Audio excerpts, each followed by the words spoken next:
السلام علیکم ورحمۃ اللہ وبرکاتہ۔ حامد و مصلی اما بعد، اعوذ باللہ من الشیطان الرجیم، بسم اللہ الرحمن الرحیم۔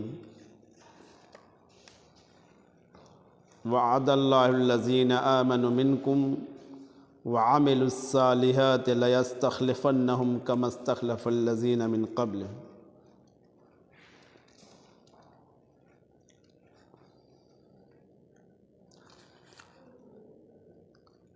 عزیز طلبہ،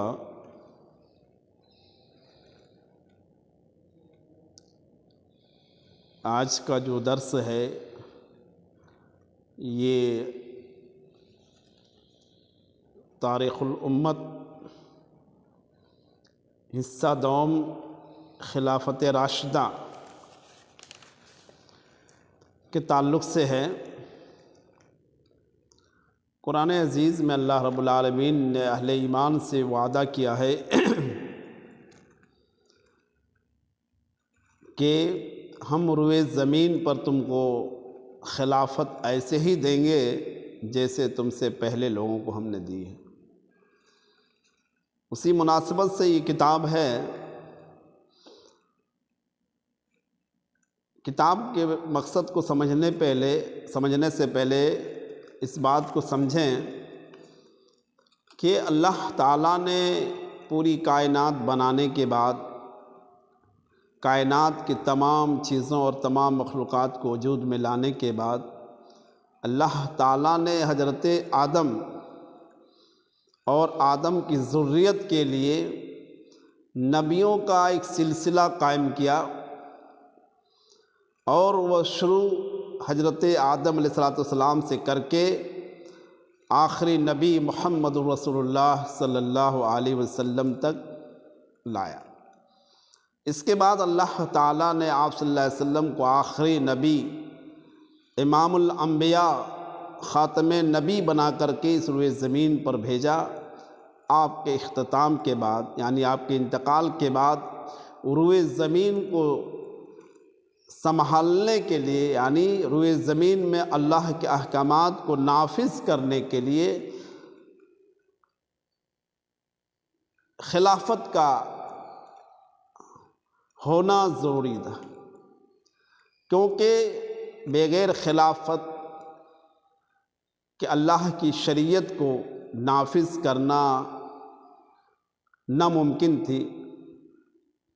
لہٰذا اللہ کے نبی صلی اللہ علیہ وسلم نے بھی اس کے تعلق سے اشارہ کیا ہے، جیسے اللہ تعالیٰ نے اشارہ کیا ہے وعد اللہ الذین آمنوا منکم وعملوا الصالحات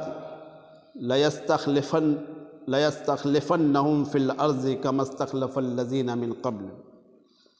اللہ کے نبی صلی اللہ علیہ وسلم نے ایک حدیث میں اشارہ کیا ہے علیکم بسنتی وسنت الخلفاء الراشدین، میری سنت اور خلفاء راشدین کی سنت کو لازم پکڑو۔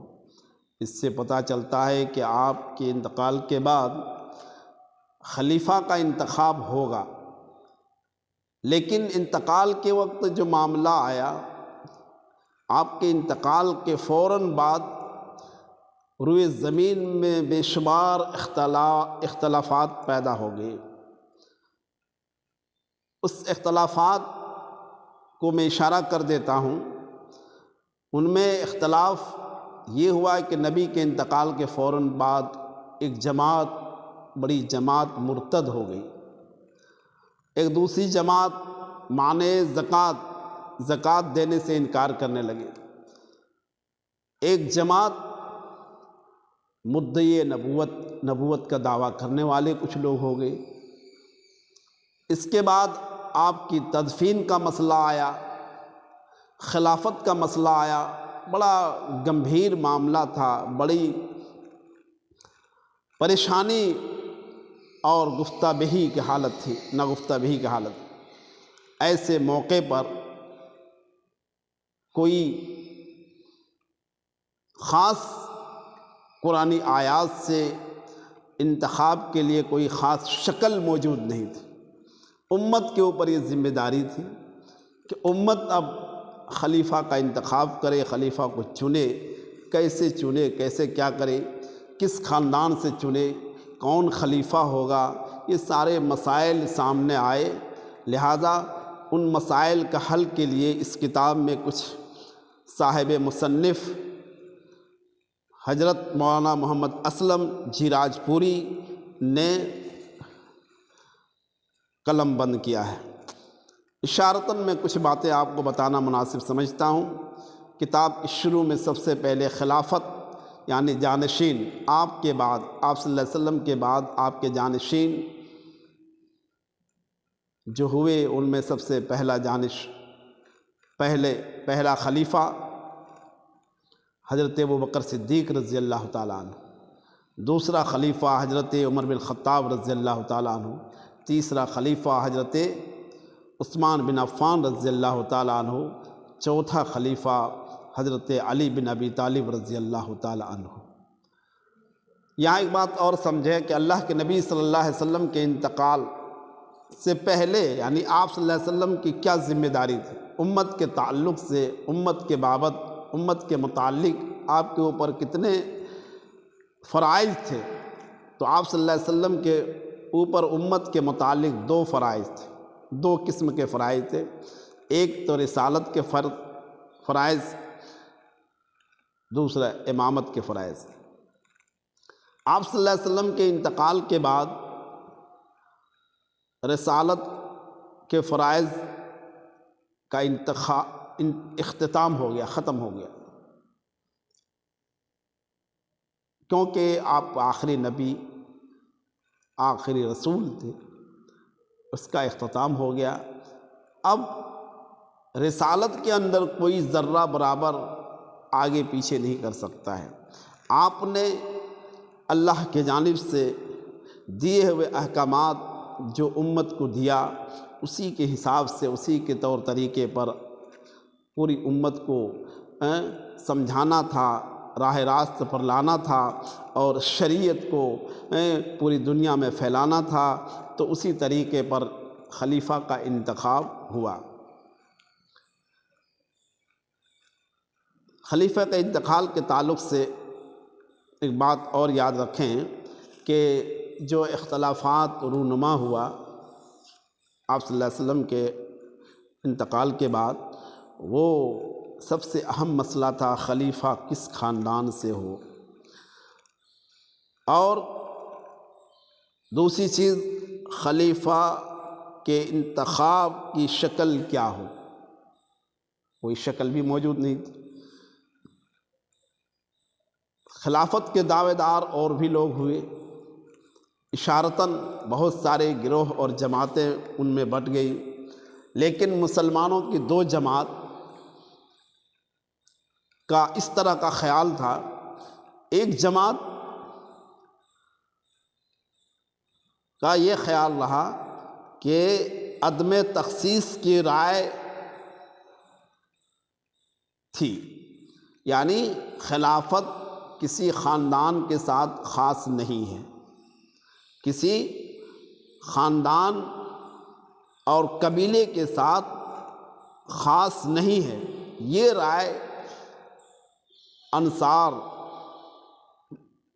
مدینہ کے انصار لوگوں کی تھی، جو خود اپنے ہی قبائل میں سے کسی کو آن صلی اللہ علیہ وسلم کا قائم مقام منتخب کرے، وہ کہتے ہیں کہ ہم نے اسلام کی خدمت کی۔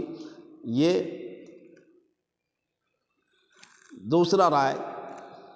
دوسری رائے یہ تھی کہ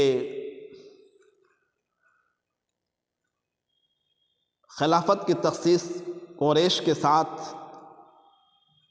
خاص ہو، اور یہی ہوا۔ حضرت ابوبکر صدیق رضی اللہ تعالی عنہ نے اللہ کے نبی صلی اللہ علیہ وسلم کی حدیث پیش کی، جو آپ نے اپنی حیات کے اندر پیشن گوئی کی تھی، الائمۃ من قریش، امام خلیفہ قریش میں سے ہوگا۔ اس حدیث کو پیش کرنے کے بعد صحابہ کرام میں آپس میں مشورہ ہوا۔ مشورہ طے ہونے کے بعد حضرت ابوبکر صدیق رضی اللہ تعالیٰ عنہ نے بڑھ کر کے سب سے پہلے خلیفہ کا نام پیش کیا۔ حضرت ابوبکر صدیق نے حضرت عمر بن خطاب کا نام پیش کیا۔ حضرت عمر بن خطاب رضی اللہ تعالیٰ عنہ نے بڑھ کر کے نام پیش کرنے کے بجائے حضرت ابوبکر صدیق رضی اللہ تعالیٰ عنہ کے ہاتھ پر آ کر بیعت کر لی، اور خلافت کے بیعت جیسے حضرت عمر بن خطاب نے کی، سارے صحابہ کرام نے اس بیعت کو قبول کیا اور کرنا شروع کر دیا۔ لہذا اللہ سے دعا ہے کہ اللہ تعالیٰ ہم تمام مسلمانوں کو نیک عمل کرنے کی توفیق عطا فرمائے۔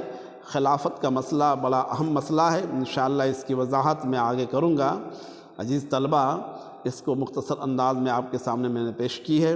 اللہ ہم تمام کو قرآن و سنت پر عمل کرنے کی توفیق دے، اور جب تک زندہ رکھے اسلام پر، خاتمہ ہو ایمان کے حالات میں۔ السلام علیکم ورحمۃ اللہ وبرکاتہ۔